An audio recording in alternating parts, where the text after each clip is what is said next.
Саламатсыздар, урматтуу Мансап Калмакташтардын өкүлдөрү. Бүгүн бизге Сооронбай Жээнбеков күндүлүгүн тааныган тургундар, коомдук ишмерлер, ошол активист эжелер келген. Алар ошол президенттин ушул Мыйзам талаасына кайсына астап өлкөнү стабилдүү үчүн кошкон салымын аташып, үмүттүн айгана чейин иштери боюнча бир катар пикирлер айтышат. Бүгүнкү күндө билесиздер, президент Сооронбай Жээнбековду Бириккен Улуттар уюму жана Европа биримдиги колдоп турган учуру. Бул шартта азыр өкмөттү дагы парламент бекитип берди. Анда сөздү сизге берсек экен, аты жөнүңүздү тааныштырып баштайбыз. Мен Кадыров Адилбек Шеркулович, коомдук жеке ишкер. Кыргызстанда 5 октябрдан бери дүйнө жүзүндө бардыгы тең Кыргызстанга көңүл буруп көз салып отурат. Себептигинде 5 октябрдан бери биз канча ызы чууга, кандай нерсе менен дүйнө жүзүнө таанып атабыз. Биринчиден, биз мыйзам талаадан, укуктан, конституциядан алыстап кеттик. Ар күндүн өзүбүздүн көйгөйүбүз менен, жеке кызыкчылыктар менен көп чыр чатакка аралашып кеттик. Мен элди, кыргыз элин биринчиден ынтымакка, маданиятуулукка чакырайын дедим. Маданиятуулук деген бул адам менен пикир алмашуу, пикир калтыруу, адам менен алака мамиле түзүү, бардыгы нерсеге маданиятуулук бул чоң курал болот. Ошондуктан мен ошол адамдардын бардыгына тең маданияттуу бололук. Себеп дегенде, ушундай мезгилде биз маданияттуу болуп, бирибиз ызат сыйлабасак, анда качан сыйлайбыз? Адамда эч нерсе унутулбайт. Жакшы дагы сөз, жаман дагы сөз. Унутканга болбойт. Ошондуктан жамандыкты азыраак сүйлөсөк. Кыргыз Республикасында 6.400.000 адам жашайт. 80ден ашык улут жашайт. 10.000 киши чыгып алып эле өз кызыкчылыктарын айтып, ар кандай нерсени айтканга ушуга мыйзам жол береби? Албетте жол бербейт. 6.400.000 кишинин укугу, алардын пикири кайда калат? Акылга алчап көрбөйлүкпү, урматтуу кыргызстандыктар? Ошондуктан бул жерде бардык нерсени мыйзам чегинде сөйлөшүш керек. Мен макул эмесмин. 10.000 киши чыгып эле, мен укугумду дагы, пикиримди дагы тепсегенгечи, мен өзүм укугум, өзүм пикирим бар. Ошондуктан мен азыркы болуп аткан ушул ызы чууга аралашкым келбейт. Анан элдин бардыгын тең токтотолу деп чакырып кетемин. Эмоция калтырып биз ар кандай сөздөрдү ашыкча сүйлөп, уят сөздөрдү колдонуп атабыз. Эмоциянын дагы чеги болот.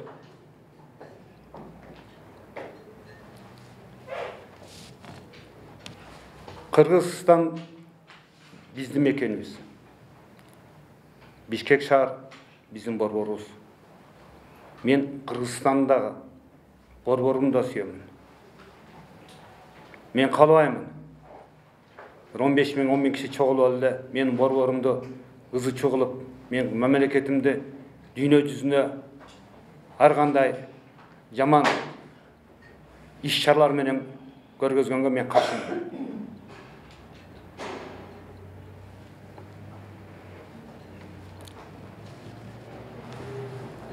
Бардыгы айтып атышат. Кыргызстандын экономикасына 9 миллиард сом зыян болду деп. Буга ким жооп берет?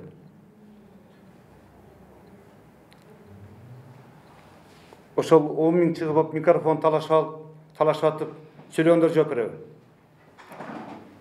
Микрофонду мен ыйык микрофон деп түшүнөм. Ошон үчүн микрофонду сүйлөгөндө ойлонуп туруп сүйлөш керек. Ыйык микрофонду талашып, жулкулдашып алып эле ар кандай нерсени айта берген бул эң маданиятсыздык.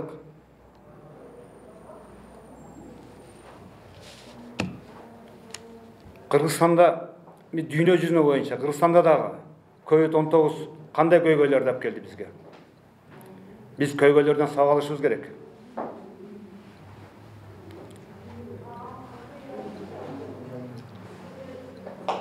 Көйгөйлөрдү элдердин бирине бири ооруну бири-биrini жуктурса, жыйын өткөрүп, митингтерди өткөрүп атабыз. Ал эми ушуга адамдар бири-биrini жугуп ооруса ким жооп берет? Жоопкерчилигин ким алат? Ушунда бир аныктап алсак. Ар кандай кишилерге эле сүйлөп атышат. Бардык нерсе тыюу салынган, жыйын болбосун, той тамаша болбосун, митингдер өтүлбөсүн деп атат.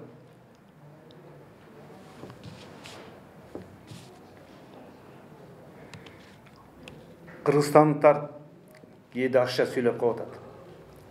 Ашыкча сөз дагы, уят кептерди ашыкча сүйлөп коюп атат. Мунун бардыгы ыйманда дагы зулум дейт. Ким зулум кылса, ал киши акыртта да жооп берет.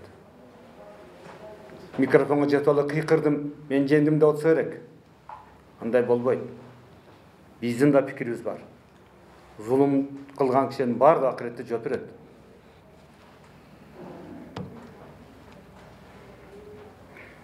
Кыргызстандыктар муну 11-күнгө тутат. Эми биз конституцияны, мыйзам талааны келип жакшына отуруу менен, иш чара менен сүйлөшөлүк. Көчөдө маселе чечилбейт.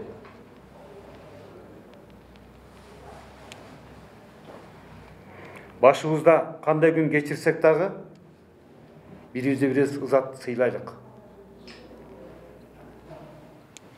Президентибиз мына сырткы саясатта, ички саясатта кандай катачылык кетирди? Одоно ката кетирген жок.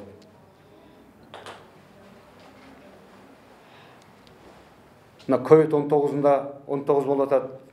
7 айдан бери айлык акыны эптеп түзүп берип атат. Болгонча шартка жараша баарын дарылап атат. Мен президентти кетирем деген кишилерге тикеден тике каршымын. Президенттин да 3 жылдык мөөнөтү бар. Биз качанга чейин бардыгында кубалап, мыйзамды бузуп тепселей беребиз. Ошондуктан президент мөөнөтүнө чейин иштеш керек. Мен бардык элдерди чакырып кетемин. Президент өзүнүн мөөнөтүнө иштесин. Эч кандай одоно катачылыгы жок. Сырткы саясатта, ички саясатта бардык иш чараларда эч кандай катачылык жок. Өзүңүздөр билесиздер, 17 жылдан баштап сырткы кошмо мамлекеттер менен кандай жакшы мамиле түзүлдү. Бардык менен ызат сый менен дипломатиялык мамилелер түзүлдү. Ошондуктан баарыңыздарды чакырып кетемин. Президент өз мөөнөтүнө иштеп кетишине укук дагы, мыйзам дагы өзүнүн эмгек иш алып кеткенде жагынан баарына жооп берет. Президент иштеш керек.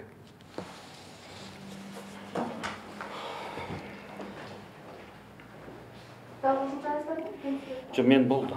Сүйлөй. Кел. Biz özümüzü tanıştırmadan başlayalım.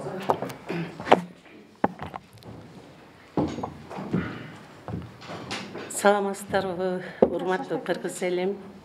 Бүгүн сиздерди ушундай жерде кездештирип, ой пикир алмаштырып жатканыма өтө кубанычтуу өзүмдү сезем. Мен Ногойбаева Гүлбара Жамасаринамын.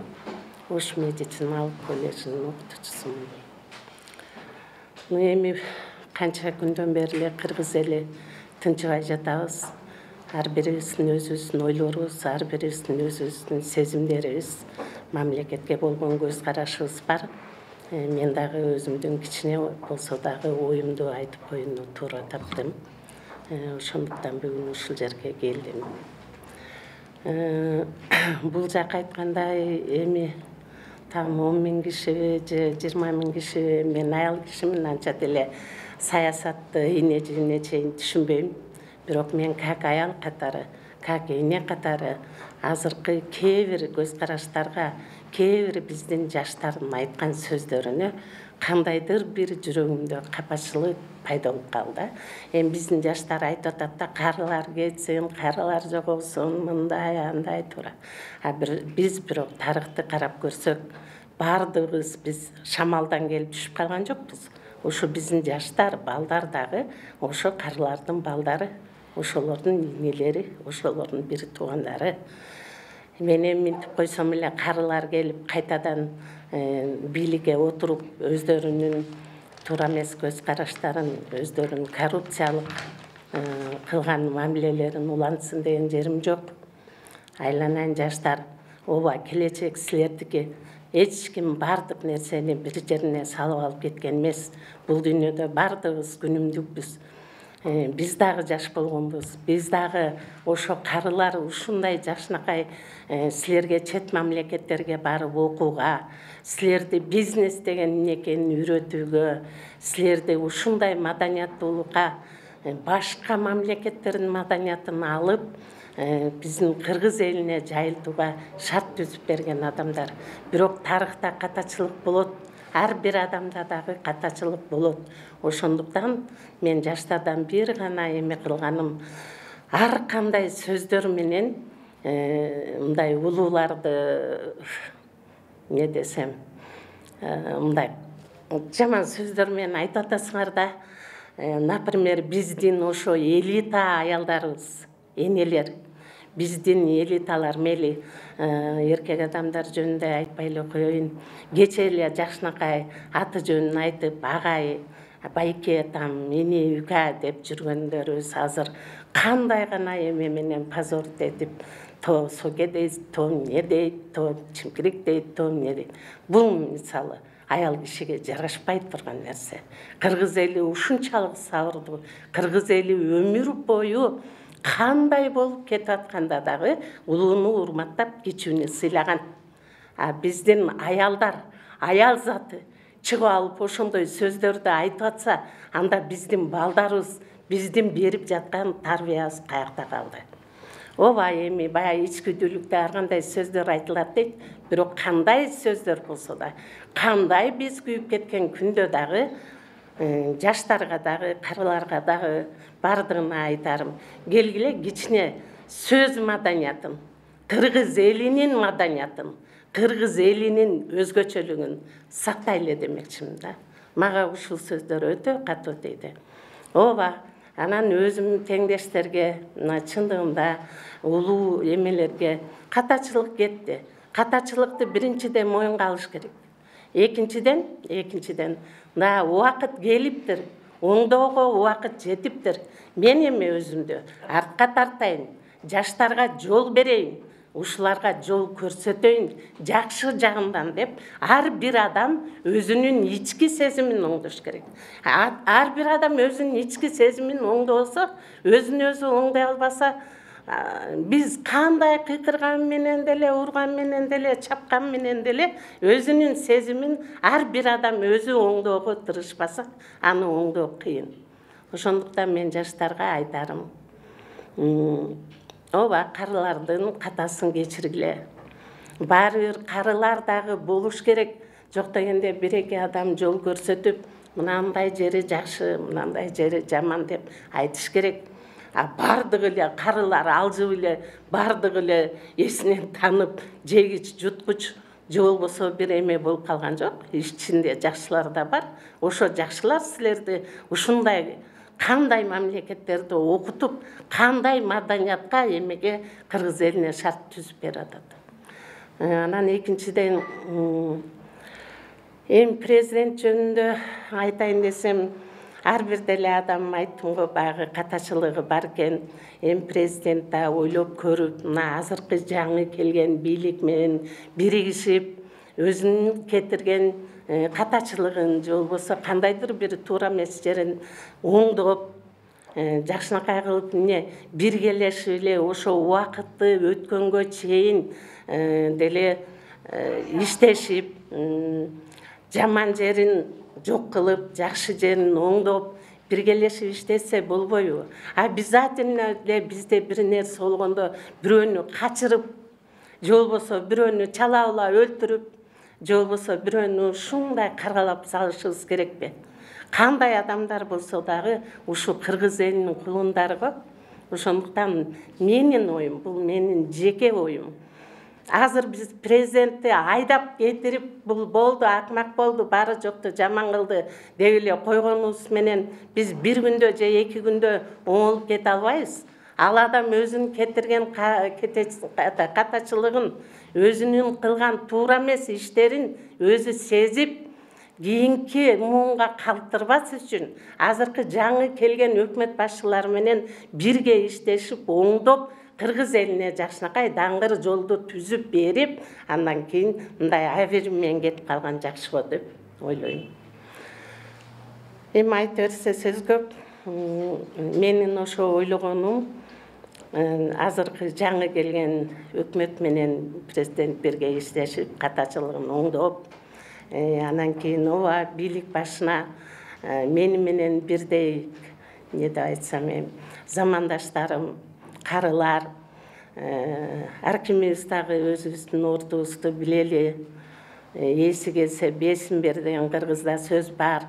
Мына бизде ушундай акылман жаштар, ушундай экономиканы көтөрөбүз, эме мамлекетибизди жогору жакка чыгарабыз деген жаштарга жол берип, анча-мынча акылыңарды айтып, жол тоспой, ак жол каалап, өз терт башыбызды эмес, мамлекетибизди ойлойлук. Мамлекетибиз үчүн кызмат кылалык. Биз эгерде ушинтип тирешип тура берсек, биз келгенине баарын айдай берсек, бир күнү эми башка баягы мамлекети жок, родин ата мекени жок, көчөдө калган адамдардай болуп, ар бир бурчта пружундарыбызды көтөрүп, бала чакабызды жетелеп, ошо күнгө калабыз да. Ошого кыргыз эли талпынып атабы? Ошого жутунуп атабызбы? Жок, ошондой болбос үчүн. Биздин мындай ызы чуудан экинчи бирөө утуп кетет. Аны бардыңар жакшы билесиңер. Ошондуктан дагы бир жолу кыргыз элин кайрымдуулукка, сабырдуулукка, кемеңгердикке чакырам. Жаштарга жол берели, улууну урматтайлы, кичүүнү сыйлайлы, кыргыз мамлекетин гүлдөгөн мамлекетке айлантып, өз мамлекетибизде ойноп, күлүп, жыргап, окуп жашайлы. Бар болуңуздар. Сөздү кимге бересиңер?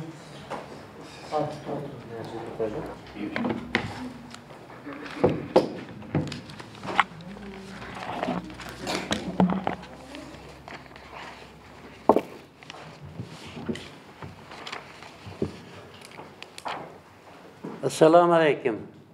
Ардактуу, урматтуу Кыргызстан эли. Мен Мирзажанов Мирзада Фазылович 52 жыл мугалимчилик кылып атам. Мына 53 жыл кетти. Мен дагы үйдө жөн жата албай, ушу өзүм оюму, пикиримми жаштарга, Кыргызстандын элиге айтайын деп келип олтурам. Биринчи айта турган сөзүм, айнанан элдерим, demek Kırgızstan dünyada en koz, en sulu, en çıraylık memleket ekendigini misallar menen aytıp ketkim gelet. Bana misalı, Oştala turgan bolsak, Oştun ortasında Süleyman Tağ degen tağımız var. O SSR mezgilde büyük Orta Asya'dan ziyaretçiler keçeli. Üşünday Süleyman Tağ'a çıkıp, üşünday ziyaret kılıp, üşünday kılıp жүрген. O Mekke'den daha gelip üşünday şarın arbar eken, ikinci Mekke'de at alıp gelgen. Ayrıca bularda men yaşlarga aytıp koyayın degenim. Anan oşta özüңөр bilesiңер en solun tamaktar pişirilat. Dünyada en tatlı tamaktar bizde ayınlar. Mana öşancıyandan beri her türlü prodüksiyalarda bizge hoş kap keletdi. Tura emespi. Mana üşünday berekeli şarda yaşayız. Mana Babur atabız 500 yıl murun aytıp ketkende, Anjiyandan 40 çakırım nararakta oş var. Oşta demek su taza, hava taza, yeri taza dep ketken. Üşünday taza memlekette, taza şarda yaşaganımız için biz Kudaydan razıyız.